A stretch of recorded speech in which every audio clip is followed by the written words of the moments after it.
Hello everyone, so in this video we're gonna about to multiply two expressions involving exponents.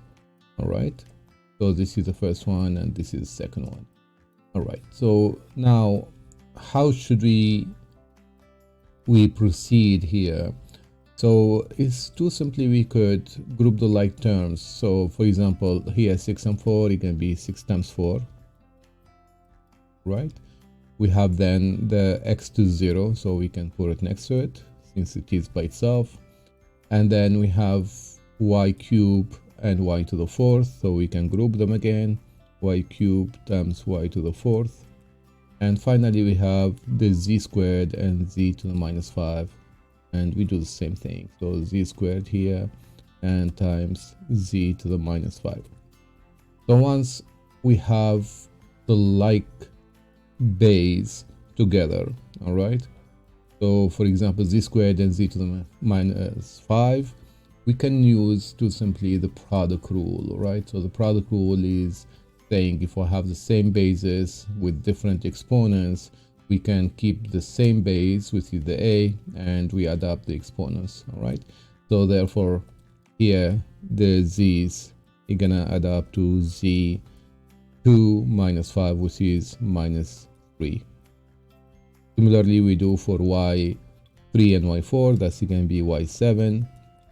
X to 0 stays as it is, and 6 times 4, it is simply a multiplication of two numbers, so 6 times 4 is 24. So once we are in this stage, we can keep going with more properties maybe. So here for instance, x to 0, we can apply the 0 rule. So anything to 0 is 1, so this is going to be a 1 till 24. So y7, there is nothing to change about this, it's good, everything looks good there. And the last step is going to be z to the minus 3. So what happens if we have a negative exponents? We can always use the negative rule. So the negative rule is this rule over here.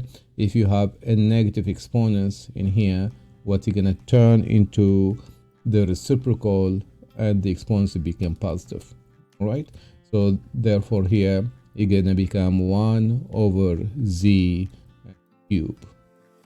All right, putting everything together, obviously 24 times 1 times y to 7, you're gonna be 24 y7 and z cube on the bottom. And that's all. This is your final answer.